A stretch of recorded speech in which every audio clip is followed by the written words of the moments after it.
Bonjour mesdames et messieurs, bienvenue sur notre rubrique entretien.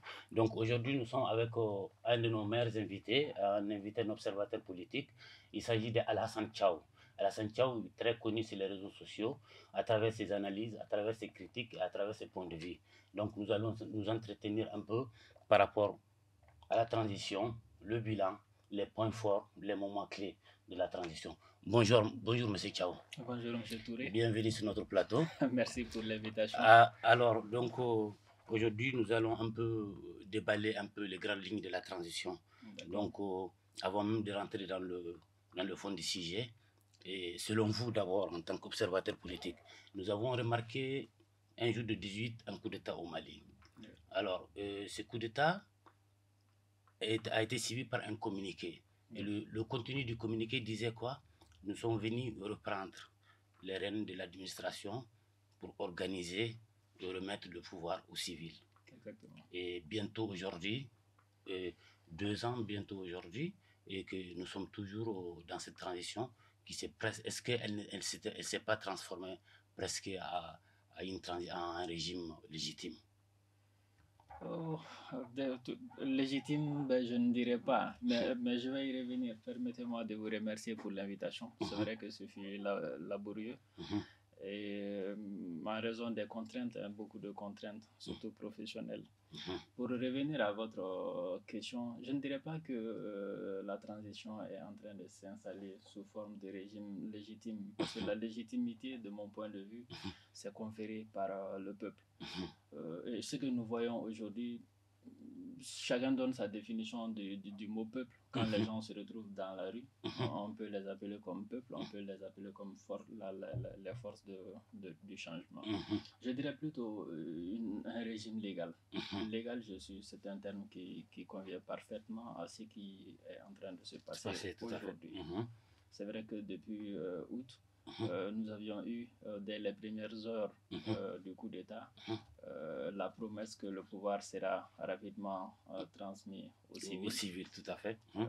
Bon, sauf que là, jusqu'à présent, on n'y est pas. Oui, mais parce que durant tout ce temps, il y a eu une série de bouleversements, et au niveau politique, et au niveau institutionnel, et au niveau sécuritaire. C'est-à-dire que il y a eu une première phase qui était constituée qui a été élaborée à travers la charte, qui avait mis un président de transition, un vice-président et un premier ministre. Donc cette phase a été finie, et on s'est rendu compte qu'en réalité, il n'y a pas eu aussi d'évolution comme on l'espérait. Donc il fallait trouver des moyens pour pouvoir rapidement essayer de joindre le bout. Mais après on s'est rendu compte que l'agenda est tout autre. L'agenda est tout autre, parce que le discours qui se dit aujourd'hui est totalement différent d'un discours d'un régime de transition, quand même. Vous ne trouvez pas? Moi, je mettrais ça sous le coup de... je mettrais ça sous le coup de l'arrivée des militaires sans expérience à la gestion des affaires publiques. Parce que la gestion des affaires publiques, c'est une gestion qui est très très compliquée. Il y a des gens quand même qui vont à l'école, qui vont à l'université, et qui obtiennent des doctorats pour pouvoir gérer les affaires publiques. Mais quand un militaire avec une formation militaire quitte les fronts pour venir s'installer et gérer le pays, cela va de soi que ça tergiverse un peu. Tout à fait. Je dirais qu'il y a eu effectivement des tergiversations au départ de la transition. Quand vous vous souvenez, dès l'entame du coup d'État, c'était censé se passer entre Maliens. Les discussions étaient censées se passer entre Maliens. Parce que ce que nous déplorons, c'est que les décisions qui concernent la gestion publique sont des décisions qui sont discutées par nos autorités et les étrangers. Et la première erreur des militaires, c'était ça, parce qu'ils se sont entendus avec la CEDEAO. Ils ont discuté avec la CEDEAO sans nous concerter. Ils avaient proposé Non, au pour une départ, première étape, pour au une départ, première, oui. ils avaient proposé une transition de 3 ans pour compléter le mandat d'Ibeka, ce qui avait été rejeté, ce qui a amené des sanctions. Les sanctions avaient été imposées au Mali. La CEDEAO est parvenue, parce que c'est des gens qui sont très brillants en politique, ils sont parvenus à imposer leur volonté et leur idée. Donc, ils ont contraint nos militaires Accepter les 18 mois. Accepter les 18 mois. Bon, les 18 mois, ce n'était même pas du fait de la CEDEAO. C'est une volonté même de la transition. De la transition. Mais il faut savoir que ça a été téléguidé par la CEDEAO. Oui, mais ça a été téléguidé par la CEDEAO, mais les militaires, quand même, et dans leur objectif, c'était quand même de pouvoir, d'abord, ils ont parlé de réforme, qui n'a pas quand même, la transition peut donner les bases d'une réforme administrative, mais ou les grandes lignes d'une réforme administrative, mais c'est pas une transition qui s'occupe des véritables réformes. Donc ils ont parlé de réforme, ils ont parlé aussi, surtout, c'est la question électorale qui est devenue un grand problème, parce qu'on considérait que la grande responsabilité de ces 30 dernières années en matière démocratique est due à la classe politique malienne. Donc il fallait trouver un nouveau paradigme dans lequel on va aller sur des bases claires. Mais est-ce que ce n'est pas une manière aussi de se légitimiser sur la scène? Alors déjà, en fait, les militaires, quand ils sont arrivés au pouvoir, ils ont surfé sur une vague de mécontentement de la population vis-à-vis des hommes politiques. Je ne sais pas si vous vous souvenez, dès le départ, ils avaient commencé par écarter les hommes politiques. Ils pensaient pouvoir organiser une transition militaire avec un chef d'État militaire, un premier ministre militaire et des membres du gouvernement militaire, ce qui avait été rejeté par la CEDEAO. Donc, ils avaient leur idée de la chose. Et c'était qu'il fallait coûte que coûte écarter les hommes politiques et amener du sang neuf dans la gestion des affaires publiques. C'était extrêmement compliqué parce que quand tu n'as pas l'expérience de la gestion des choses publiques, tu es obligé de t'entourer des gens qui en ont. Tout à fait. Et au Mali, malheureusement, on ne sait pas faire la différence entre un homme d'État et un homme politique. Tout à fait. Ou public. Ce qui fait que dès l'entame de la transition, c'est parti dans tous les sens. Ils ont reçu, les militaires ont reçu la majorité présidentielle, l'ancienne majorité présidentielle, avant le M5. Avant le M5. Et après la mise en place de la charte de la transition par leurs soins, c'est parti dans tous les sens. Tout à fait. Et ensuite, ils sont revenus avec le M5.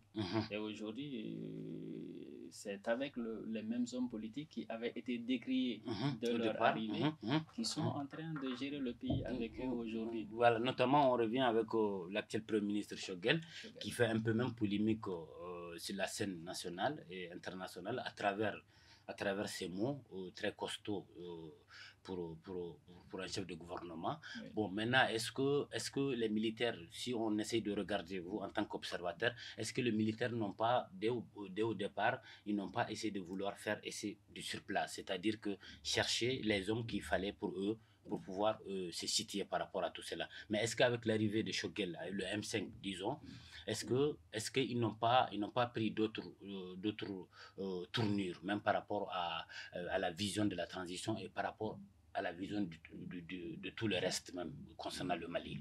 Oui, en fait, les militaires, ce qu'il faut savoir, les militaires, ils sont guidés, ils ont toujours une stratégie. C'est dans leur formation de base. Je le disais tout à l'heure, dès leur arrivée, ils avaient dit qu'ils avaient un plan sur 3 ans. Ça avait été rejeté. Donc on les a contraints à revenir avec un autre délai qu'ils ont eux-mêmes décidé, 18 mois. Et ça n'a pas marché. Donc on les a imposé un président civil, militaire à la retraite ou civil. Ce n'était pas de leur avis. Ils ne l'ont jamais accepté. Donc, ce qui fait que dès le départ, il y a eu un manque de sincérité des acteurs de la transition. Parce que la stratégie, c'était de rester au pouvoir durant 3 ans et de pouvoir faire ce qu'ils estiment juste pour le Mali. Donc, dès lors qu'on leur a imposé des organes ou des acteurs de la transition, il y a eu un manque de sincérité dans la gestion depuis le départ. je peux dire, hein, sinon je puis dire, le seul acteur à l'époque qui était sincère dans la gestion de la transition, c'était Badao qui n'avait pas d'agenda. L'ancien président. L'ancien président qui n'avait pas d'agenda. Ce qui fait que... il y a eu après toute la série du supposé coup d'État et le balayage gouvernemental.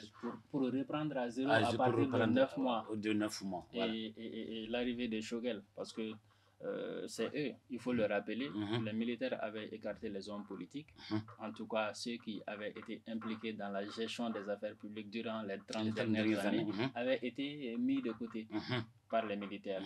Quand ça n'a pas marché, ils étaient obligés d'avoir recours pour se couvrir d'une certaine forme de légitimité, parce que la légitimité, c'est avec le M5, parce que c'est le M5 qui, dès le départ, a fait tomber Ibeka. Ce n'est pas les militaires. Si c'était les militaires, ils auraient pu intervenir tôt. Mais est-ce que vous pensez qu'avec cette fusion avec le M5, comme vous le dites, est-ce que ça a été un salut pour le reste de la transition? Au contraire, parce que l'idée de départ, c'était d'échapper aux hommes politiques qui ont géré le pays durant les 30 dernières années. Mais après 9 mois, ils sont revenus vers les mêmes hommes politiques.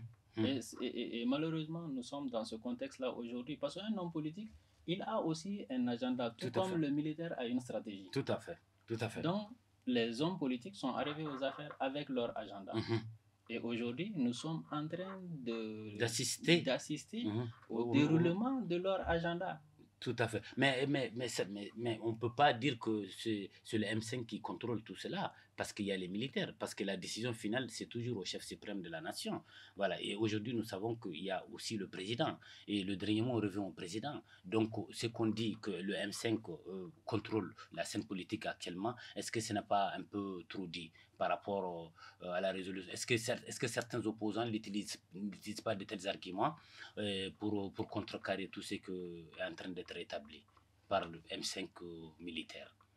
Non, je ne le pense pas. Je pense que nous sommes en présence de deux forces qui gèrent le pays aujourd'hui, qui ont le même agenda, c'est-à-dire rester au pouvoir le plus longtemps possible. Okay. C'est mon point de vue. Oui, je le dis tout à fait.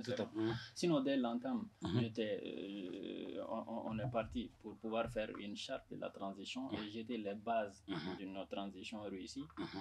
Ils ont fait des concertations, à l'issue desquelles ils ont dégagé une charte dite de la transition. Et la charte, elle est bien. Nous ne sommes pas allés aux dites concertations, mais nous avons dit, puisque c'est pour le Mali et que ça nous permet de sortir de notre crise, il fallait y aller. Et la charte, elle est très claire. La charte a des objectifs, a des missions, a défini des organes. Un programme bien défini.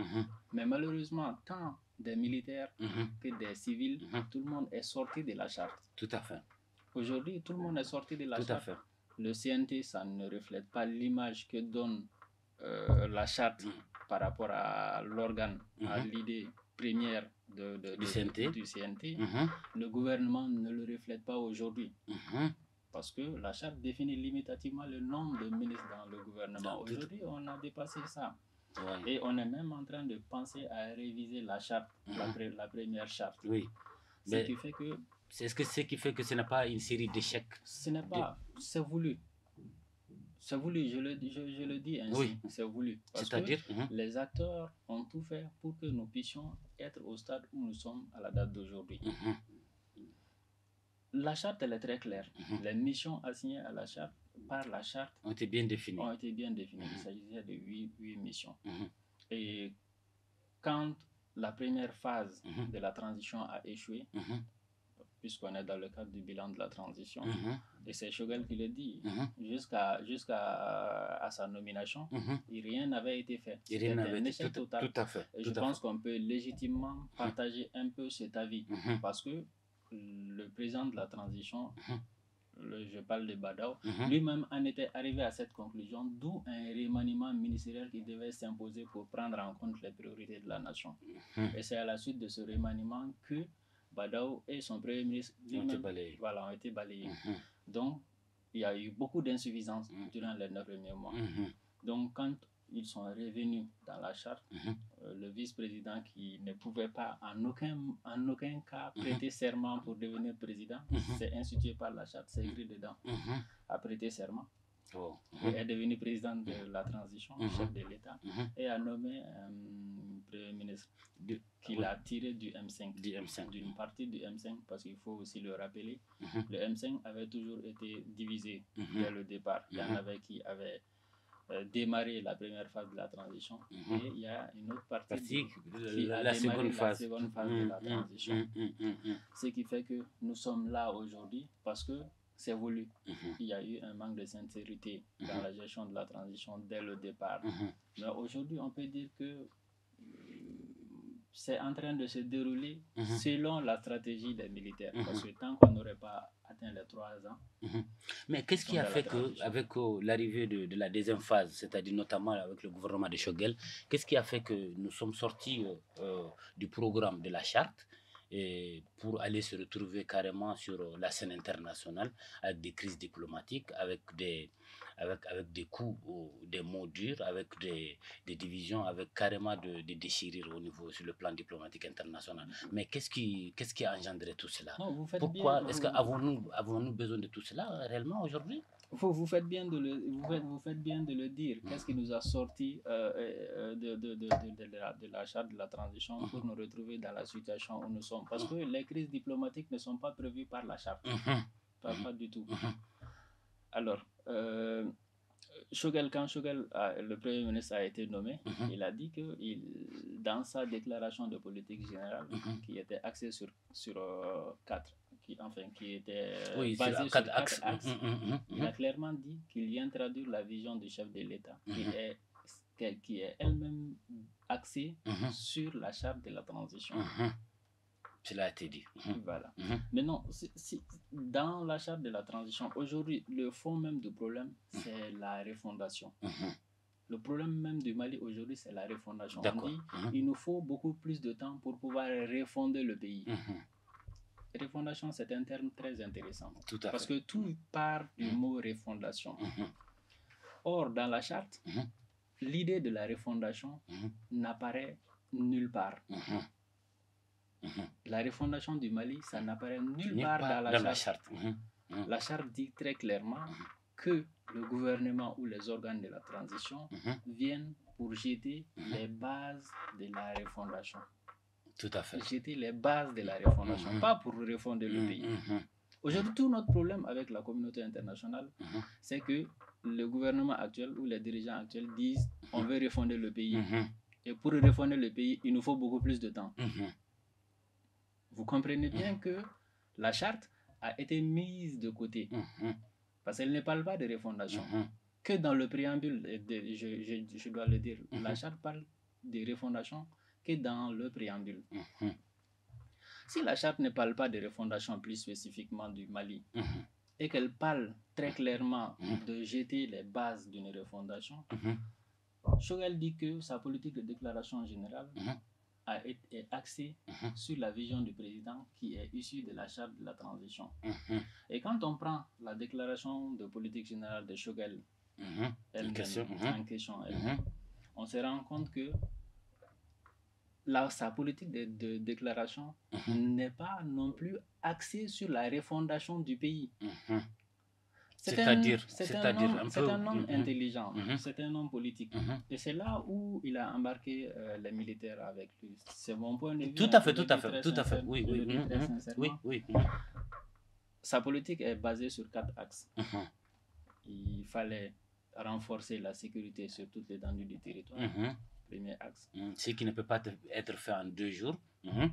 Deuxième axe, il fallait il y a l'organisation des élections générales. Je pense que ça doit être en troisième position. Ça vient en troisième position.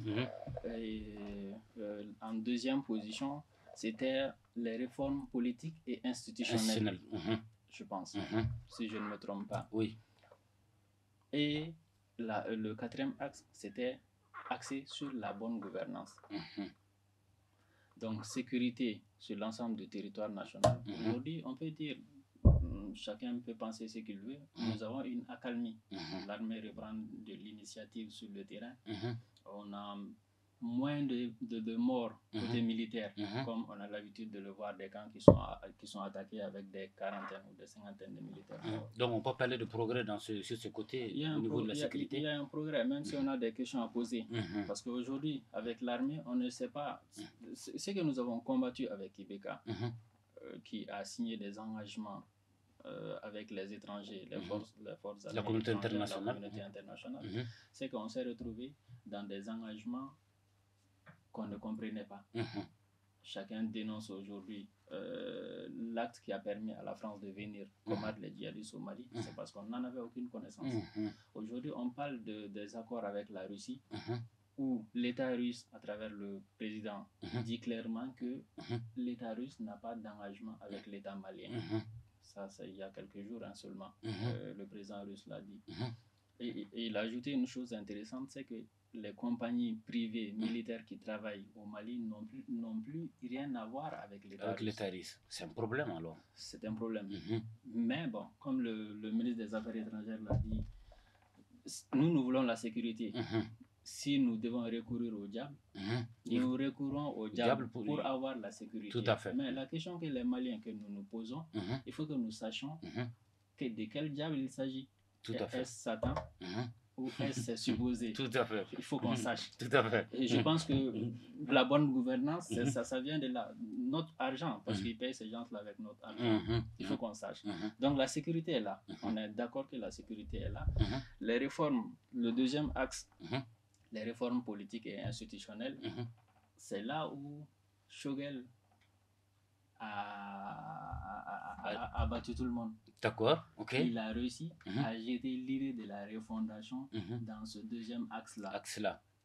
Par rapport aux réformes politiques. Les assises nationales de la refondation. C'est vrai. Les assises nationales de la refondation. Parce que dans sa politique générale de déclaration, dans sa politique de déclaration générale, la refondation ne vient pas elle-même en tant que refondation, elle ne vient qu'une seule fois. Dans toute sa déclaration, ça ne vient qu'une seule fois.